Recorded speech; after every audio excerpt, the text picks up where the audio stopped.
Hello students, कैसे हैं आप सभी। तो आज हम स्टार्ट करेंगे क्लास 10th की त्रिभुज। ठीक है, तो चैप्टर 6 और एक्सरसाइज 6.3 स्टार्ट करेंगे। इससे पहले मैंने 10 तक क्वेश्चन सॉल्व करवा दिए हैं, ठीक है, और उसका वीडियो भी डाल दिया है, आप लोग जाके उसको देख लीजिएगा। ठीक, तो आज हम स्टार्ट करेंगे क्लास क्वेश्चन नंबर 11 से। ठीक, तो देखिए क्वेश्चन नंबर 11 क्या है।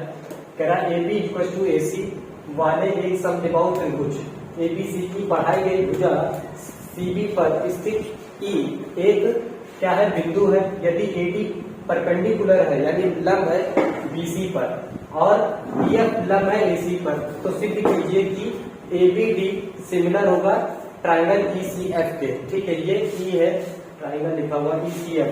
ठीक, तो चलिए सबसे पहले हम क्या करेंगे, फिगर बनाएंगे। ठीक है, तो एक ट्राइंगल हम बना देते हैं क्या, ABC। ठीक, तो देखिए एक ट्राइंगल हो गया हमारा ABC, ये A, ठीक है, और ये B है और ये C है। ठीक है, बहुत ध्यान से देखेंगे। ठीक, तो कह रहा है कि एक बढ़ाई गई भुजा कौन सी, BC को बढ़ा दीजिए। ठीक, स्थित E तक।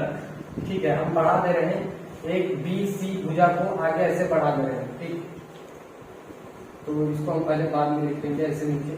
तो इसको हम बढ़ा दे रहे हैं, इस भुजा को ऐसे, BC को हमने बढ़ा दिया। तो कह रहा है पर स्थित E एक बिंदु है और इस BC पर स्थित एक बिंदु E है। ठीक है, E एक बिंदु स्थित है यदि AD परपेंडिकुलर है BC पर और AD यानी यहां से एक परपेंडिकुलर हम डाल दे रहे हैं किस पर, BC पर। ऐसे परपेंडिकुलर है BC पर, एक परपेंडिकुलर कौन है, D है। ठीक है, क्वेश्चन के अकॉर्डिंग करेंगे। तो उसने जैसे जैसे कहा आपको सिर्फ वैसे सीधे करना है। ठीक है, कैसे, देखो यहाँ पर बोला है कि एक बढ़ाई ABC की बढ़ाई गई भुजा BC, तो BC की एक भुजा बढ़ा दीजिए। ठीक है, इसको हमने बढ़ा दिया कहां तक, E तक बढ़ा दिया। ठीक है, फिर कह रहा है कि बिंदु यदि AD परपेंडिकुलर है BC पर, यहाँ A से एक हम परपेंडिकुलर डालेंगे किस पर, BC पर एक परपेंडिकुलर डालेंगे AD। ठीक है, उसके बाद क्या कहा है कि तो सिद्ध कीजिए कि ABD ये सिमिलर है ट्राइंगल ECF के। ECF, तो देखो यहां से और क्या बोला गया है कि EF परपेंडिकुलर है यानी EF किस पर लंब है, AC पर है। ठीक है, EF जो है AC पर लंब है। तो देखिए यहां से हम एक AC पर लंब डाल दे रहे हैं यहां से। ठीक है, तो इस साइड से इस पर एक लंब हो गया, इसका नाम हो गया F। ठीक, जैसे जैसे क्वेश्चन में कहा गया है वैसे वैसे करते चले। ठीक, तो ओके, इतना हमें दिया गया है। चलिए सॉल्व करते हैं। तो यहाँ पे लिखेंगे पहले है। ठीक है, तो हमें क्या क्या दिया गया है कि हमें दिया गया है AD लंब है किस पर, BC पर लंब है। ठीक है, और कंडीशन क्या है कि जो AC, ठीक है, EF लंब है किस पर, AC पर। ठीक है, ये दिया गया है और हमें सिद्ध क्या करना है, सिद्ध करना है हमको कि ABD यानी ABD ये वाला ट्राइंगल ABD सिमिलर है ट्राइंगल किसके, ECF के। ECF ये वाले ट्राइंगल के सिमिलर प्रूफ करना है। ठीक, ECF, चलिए देखते हैं यहां से। ठीक है, तो ये हमें प्रूफ करना है। ठीक, देखिए क्या कर देते हैं, पहली चीज देखिए इस ट्राइंगल में क्या है, ADB। ठीक, ADB इक्वल टू क्या होगा, EFC। ठीक है, ट्राइंगल एंगल EFC क्या है, प्रत्येक 90 डिग्री है ना, प्रत्येक क्या है 90 कोण है कि नहीं, है ना, प्रत्येक 90 कोण 90 अंश है। ये भी 90 डिग्री, ये भी 90 डिग्री है। ठीक है, और क्या देखेंगे, और क्या होगा, देखिए यहां से इस ट्राइंगल में और क्या हो सकता है, ये 90 डिग्री हो गया, ये 90 डिग्री हो गया। ठीक है, और देखिए ये कोण A, देखो BAD।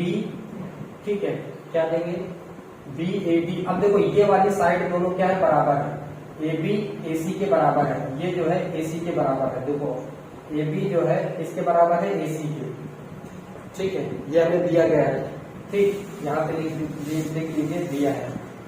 तो यहाँ पे भी हल में भी लिख लेते हैं कि ये कंडीशन भी दी हुई है एक ये हो गई, ये 2 हो गया, और ए बी बराबर क्या दिया गया है, ए सी। ठीक, ये 3 कंडीशन हमें दी गई है। तो जब ए बी और ए सी बराबर है, ये और ये, तो इनके कोण भी क्या हो जाएंगे, बराबर हो जाएंगे। ठीक, जब भुजाएं बराबर होती है तो कोण भी क्या हो जाते हैं, बराबर हो जाते हैं। ठीक, तो लिख लेंगे यहाँ पर सम्मुख भुजा के सामने के कोण क्या होते हैं, बराबर होते हैं। बराबर समान भुजाओं के सम्मुख कोण बराबर होते हैं। समान भुजाओं के सम्मुख कोण बराबर होते हैं।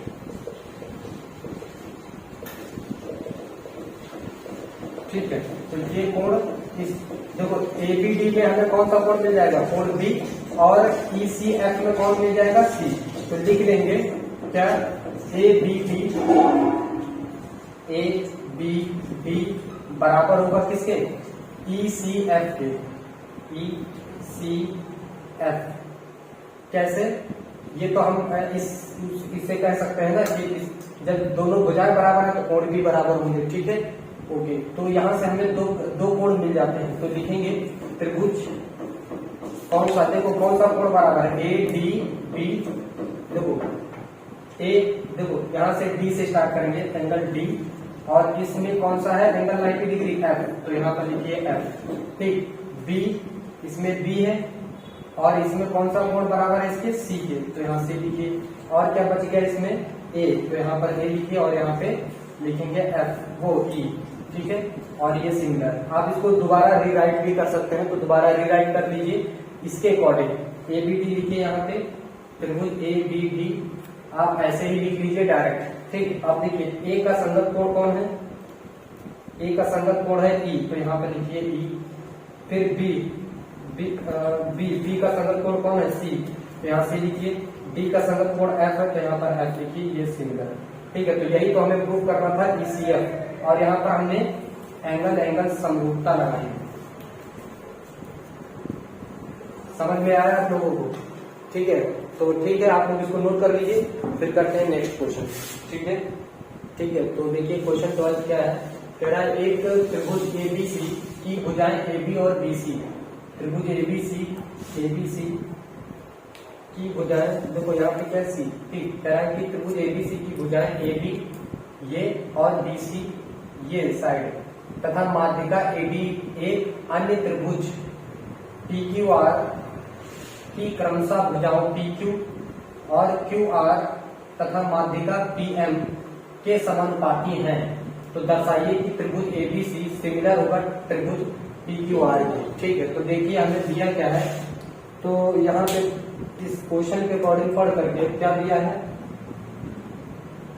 है, यहाँ पे कि त्रिभुज, देखो त्रिभुज एबी और बीसी तथा माध्यिका एडी एक अन्य त्रिभुज, यानी एबी जो है किसके समानुपाती है, पीक्यू के। ठीक है, और माध्यिका एडी जो है पीएम के समानुपाती है, एडी जो है पीएम के समानुपाती है। ठीक है, और क्या दे रखा है, क्यूआर जो है क्यूआर बीसी के समांतर है, वो समानुपाती है। ठीक है, क्यूआर जो है बीसी के समानुपाती है। तो ये इंफॉर्मेशन हमें गिवन है। ठीक है, तो हमें प्रूफ क्या करना है, हमें सिद्ध करना है यहाँ पर कि देखिए हमें सिद्ध करना है कि त्रिभुज ए बी सी, ठीक है, समरूप है किसके, त्रिभुज पी क्यू आर के। ठीक है, ये हमें प्रूव करना है। बात समझ में आई? तो यहाँ पर ये इंफॉर्मेशन हमें दिया होता है कि एबी जो है, एबी और बीसी तथा माध्यिका एडी ये एक अन्य त्रिभुज पीक्यूआर की क्रमशः भुजाओं पीक्यू और क्यूआर तथा माध्यिका पीएम के समानुपाती है। इतनी इंफॉर्मेशन हमें गिवन है। ठीक है, अब देखिए हमें प्रूफ क्या करना है कि त्रिभुज एबीसी और त्रिभुज पीक्यूआर क्या है, समानुपाती है। ठीक, तो चलिए देखते हैं। अगर ए बी ये साइड, ठीक। तो देखो, और ये दोनों क्या है, एडी और पीएम क्या है, माध्यिकाएं हैं। ठीक, माध्यिका मतलब क्या होता है, माध्यिका मतलब है कि बीसी को एडी जो है 2 पार्ट में डिवाइड करती है। ठीक, इसके बारे में लोगों को इन्फॉर्मेशन नहीं रहती है, तो बच्चे ज्यादातर गलती क्या करते हैं, इसको परपेंडिकुलर मान लेते हैं। तो ये परपेंडिकुलर नहीं है, सिर्फ माध्यिका। माध्यिका मतलब बीसी को एडी जो है बीसी को 2 पार्ट में डिवाइड कर देता है। ठीक है, सिर्फ इतनी इंफॉर्मेशन है। मतलब कहने का मतलब ये है कि बीडी इक्वल टू होगा हाफ बीसी। ठीक है, और यहाँ पर क्या होगा, क्यूएम जो है, QM equal to half QR होगा। बस इतनी इंफॉर्मेशन होती है यहाँ पे। ठीक है, तो चलिए इक्वेशन फर्स्ट से ही हम स्टार्ट करते हैं।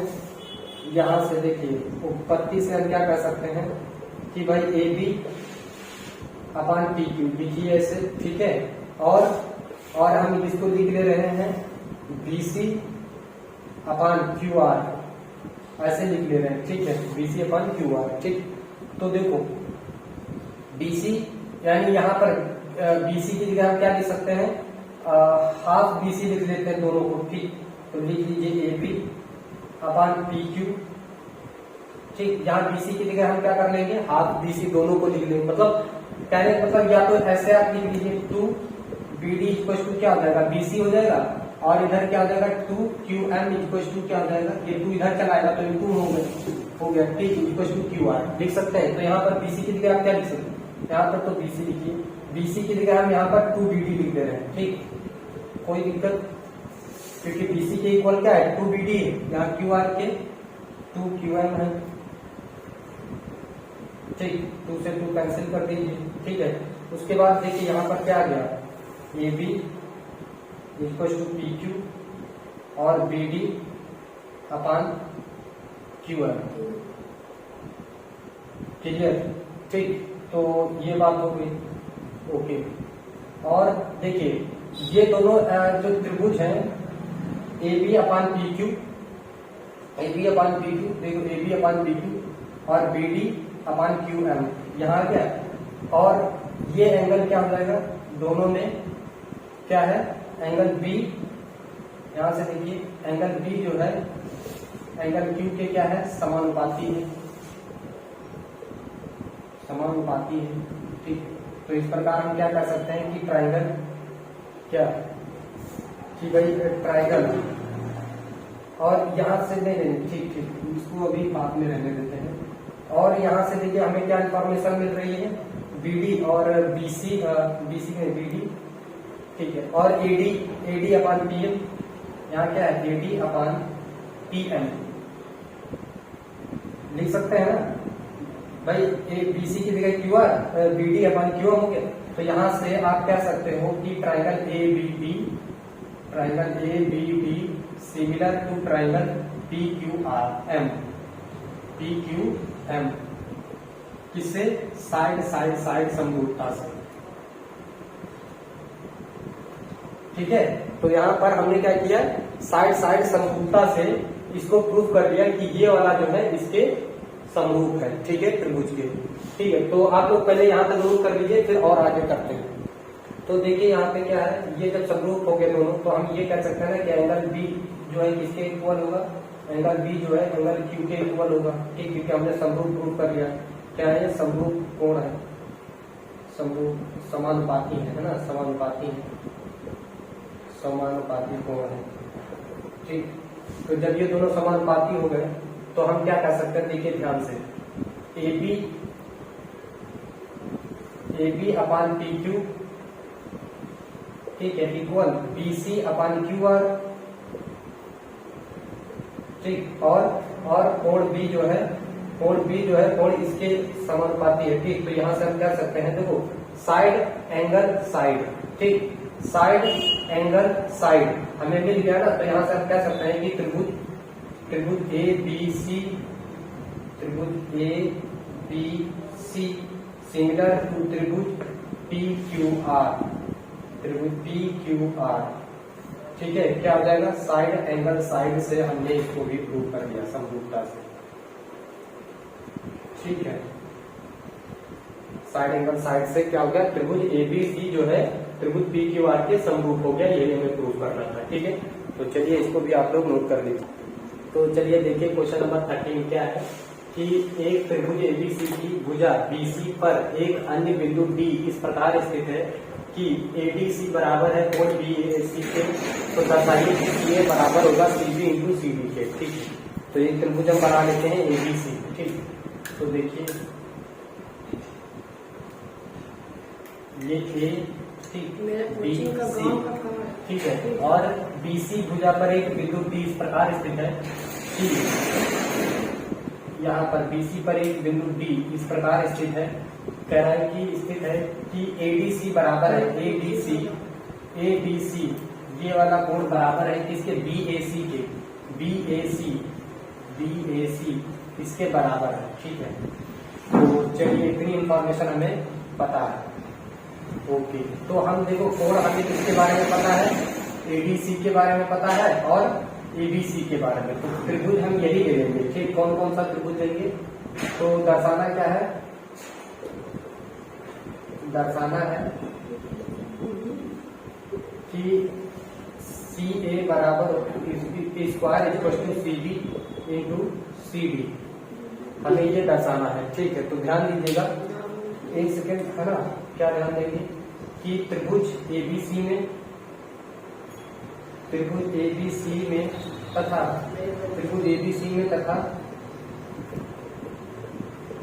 त्रिभुज देखो यहाँ पर हमें क्या दिखाना है, सीबी इंटू सीडी, तो सीबी इंटू सीडी ये, ठीक, और सी ए, यानी ये ट्रायंगल लेंगे और ये पूरा एबीसी ट्रायंगल लेंगे। ध्यान से देखिएगा क्या है, ये एडीसी ये वाला ट्रायंगल लेंगे और पूरा ट्रायंगल लेंगे एबीसी। ठीक, तो एबीसी में तथा ट्रायंगल एबीसी ये इन दोनों में लेंगे। ठीक, तो ध्यान से देखिएगा, ध्यान से। ठीक, क्या है कि कोण ए क्या है, दोनों में कॉमन हो जाएगा, नहीं कोण सी जो है दोनों में कॉमन होगा। ठीक, कोण सी क्या होगा, कॉमन, उभयनिष्ठ कह सकते हैं। ठीक, उभयनिष्ठ होगा, उभयनिष्ठ। ठीक है, दोनों में है ना, त्रिभुज एबीसी में भी है और एडीसी में भी है। ठीक, कोण सी क्या है, उभयनिष्ठ है। और कोण डी देखो, कोण डी, और यहाँ पर क्या दे रखा है कि कोण एडीसी बराबर है कोण बीएसी के। ठीक, एडीसी किसके बराबर है, बीएसी के। ये तो यहाँ से ये दिया है, यहाँ पे लिख लीजिए, ये क्या है, दिया है। तो देखिए बस हो गया, क्या हम लिखेंगे कि कोण यहाँ से त्रिभुज बनाइए। ठीक, और यहाँ पर एक त्रिभुज बनाइए और कोण सी दोनों में कॉमन है, तो दोनों कॉमन लिखिए। ए जो है बराबर है किसके, डी के, तो यहाँ पे डी लिखिए। इसमें क्या बच गया, बी, और इसमें क्या बच गया है, ए। ऐसे लिख दीजिए, दोनों कैसे होंगे, समरूप होंगे। ठीक, अब देखिए यहाँ पे हम इसको रिराइट भी कर सकते हैं। कैसे, यहाँ पे ए लिखिए और एबीसी लिखिए, यहाँ पर एबीसी सिमिलर टू ट्राइंगल, ए का संगत कोण कौन है, डी, तो यहाँ पे लिखिए डी। फिर डी, फिर बी का संगत कोण कौन है, यहाँ पर ए, तो यहाँ पर ए लिखिए। ठीक, सी का संगत कोण यहाँ पर कौन है, सी है, तो सी लिखिए। तो क्या लिखेंगे, A B upon A D, ठीक, equal to BC upon A C, BC upon A C. इससे बात बनेगी, हाँ ठीक है। अब क्या करो, ए बी से नई बात नहीं बनेगी, तो और क्या ले लेंगे, ए सी अपान सी डी, ए सी अपान सी डी। हमें क्या क्या दिखाना, ए बी और ए डी का काम नहीं है, इन दोनों का काम है, तो इन दोनों का लेंगे। ठीक, यानी आप लिखेंगे B C upon A C, ठीक, equal to A C upon C D. ठीक, इस ए सी से क्रॉस मल्टीप्लाई कर लीजिए ऐसे, और इसको इधर से ऐसे। ठीक, तो क्या हो जाएगा, डीसी को सीडी भी लिख सकते हो, कोई दिक्कत नहीं। सीडी लिखो equal to AC into AC, क्या हो जाएगा, एसी स्क्वायर हो जाएगा। और यही हमें प्रूव करना था। ठीक है, समझ में आया आप लोग को। ठीक, तो नोट कर लीजिए।